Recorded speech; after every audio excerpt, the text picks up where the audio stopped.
Let's talk about open mics.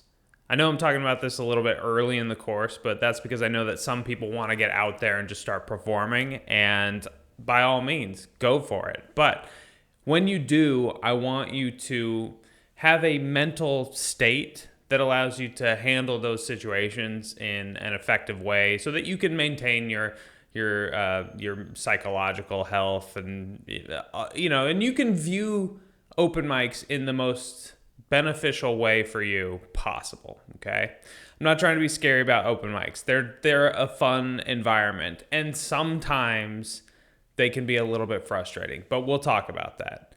If you are not ready to go to open mics, that's totally okay.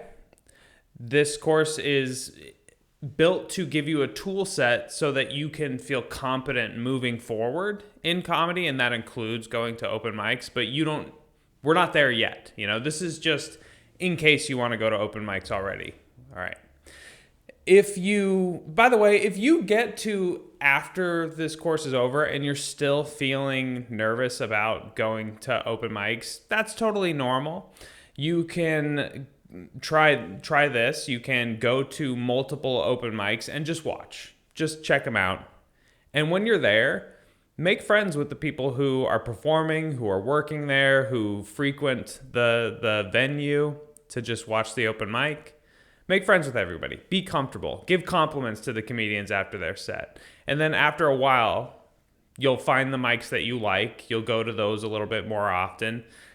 And after you've watched your favorite open mic 2 or 3 times, those people will be comfortable with you. They'll be rooting for you. When you sign your name onto that sign-up sheet to perform at the open mic, you'll be a lot more comfortable, and people will be excited for you to perform.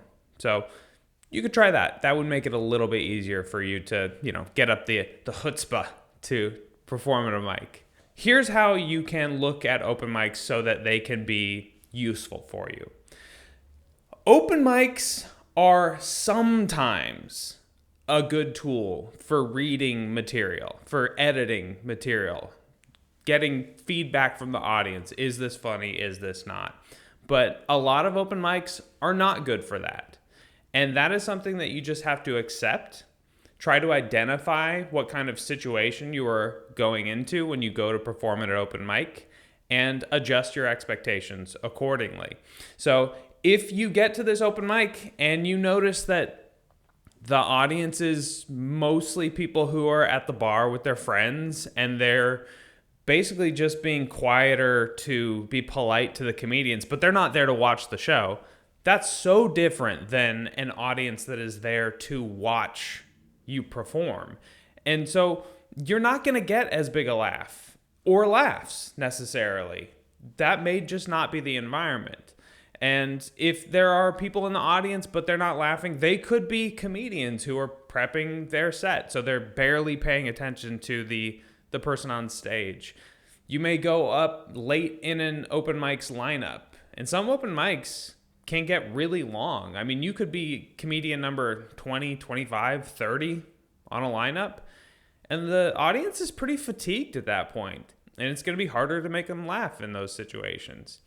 And so know what to expect. It's not always going to be about getting laughs. Sometimes it's going to be about practicing saying your material in an environment that is similar to a real show, but it's not really a real show.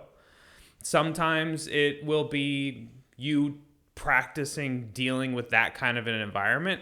It's not really so much is my material good? It's not like, is my material good? Because you won't know, right? You're not going to get real reactions from this audience, but you can practice trying to win over an audience like that, and that can be useful.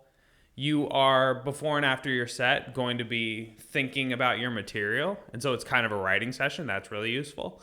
You're going to get to watch other comedians perform, and so you get to learn about what works for them and what doesn't work for them, and what could potentially, the tools that might work for you or wouldn't work for you, or work in comedy generally. You're going to be learning about comedy by watching comedy, and that's useful.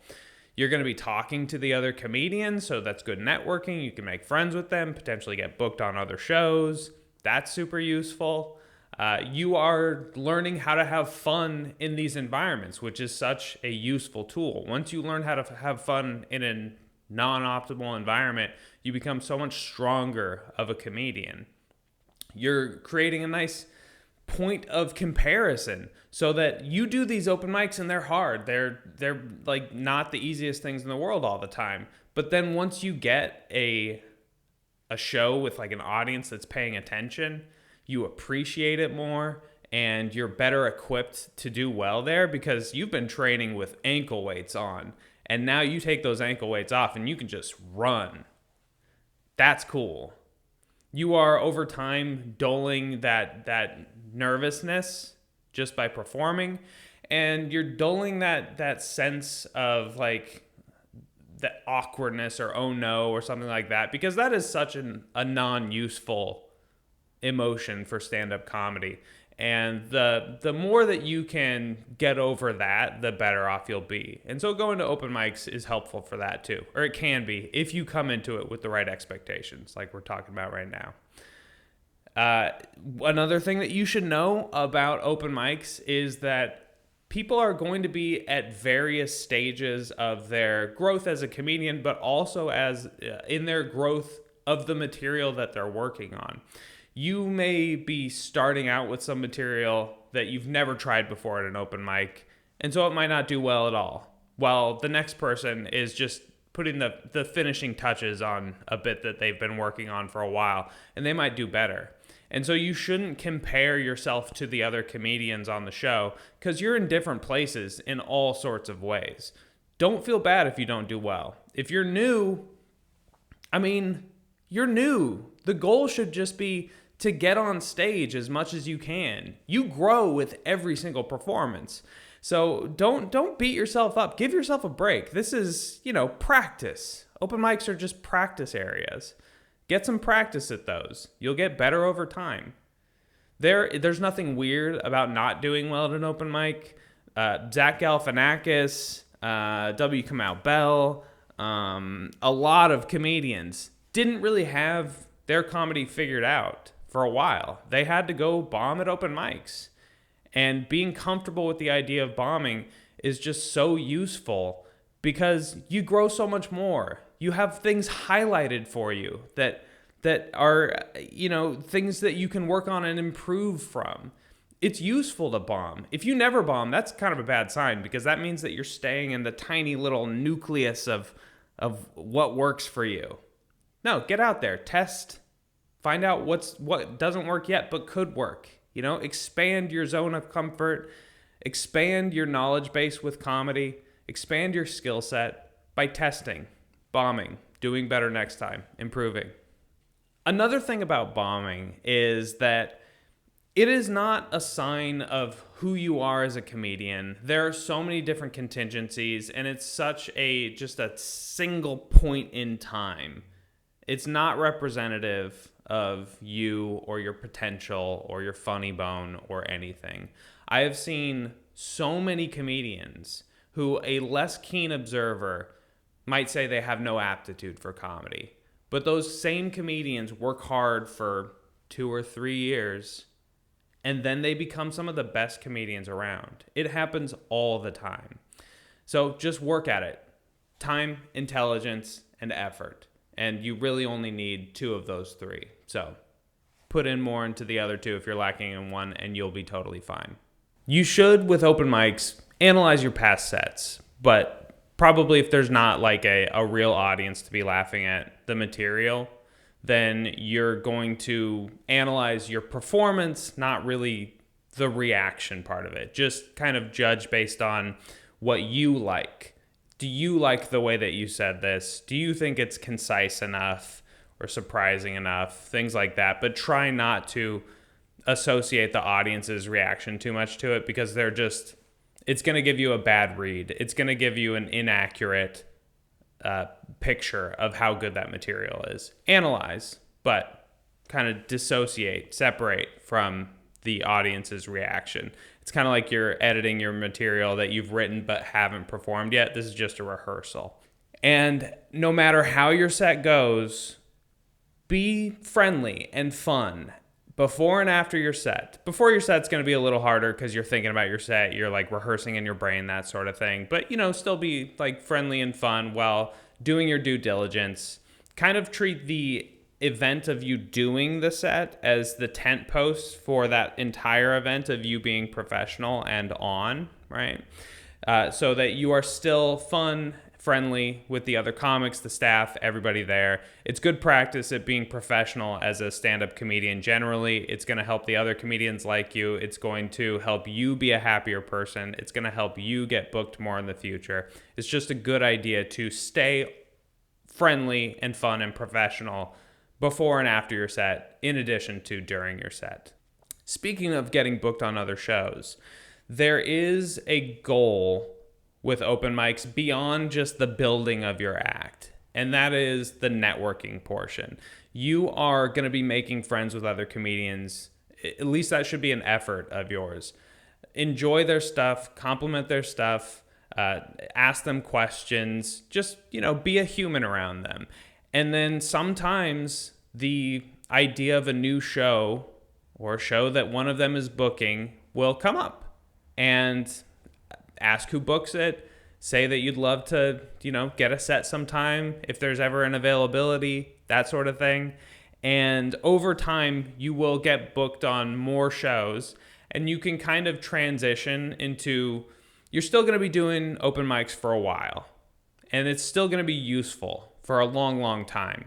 But the more real, quote unquote, real shows with an audience that's there to actually watch you, that is the goal. So you are trying to transition a bit to having more of those. And then finally, going to a lot of open mics over time can feel grinding. It totally can. But know that so can any kind of practice. If you do soccer practice every day, it doesn't really feel like you're getting better. It's just so marginal, the improvements. But every little bit that you do, every ounce of practice, every 5 minutes of performing, you get a little tiny bit better. And know that that's the case. And so it is worth going out there and getting a little extra practice. Keep doing shows. You'll get more comfortable. You'll get funnier. You'll become just a better comedian.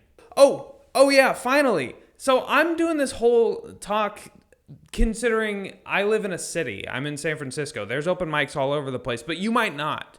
There might be one open mic that's like 2 hours away. And if that's the case, then you'll probably want to make some time to go to it as much as you can, but you may also want to start your own open mic. If there's nothing like that going on in your city, then, or your town or whatever, then people will probably be really grateful that you're putting something on. It'll raise your stature in the community as somebody who's like contributing arts to the community. And that's really cool. And it gives you a good place to practice. So if there aren't mics around, put one on. People will thank you for it. You'll thank you for it. You'll become a better comedian. And in the time that like you aren't able to do as many shows as you would like to, shows and mics as you would like to, shift more of your effort towards analysis, writing, rehearsing, practicing. It'll, for you, for a while, be a little more of a theatrical thing. You know, you'll put effort into the set that's coming up rather than in cities where comedians can do multiple sets every single night. They're just getting comfortable in front of an audience. They can treat it more like an agility training thing where they're constantly just improving that reaction to what the audience is doing kind of thing, you know, getting comfortable on stage. It's totally okay. There are comedians who have a more kind of theatrical presentation and it just feels so thoughtful and fun and you just have to watch it and so interesting. You can do that if you don't have a lot of shows around. Just work really hard at your writing and rehearsing. And I can't wait to see your stuff. And I can't wait to see you in the next video. Was that cheesy?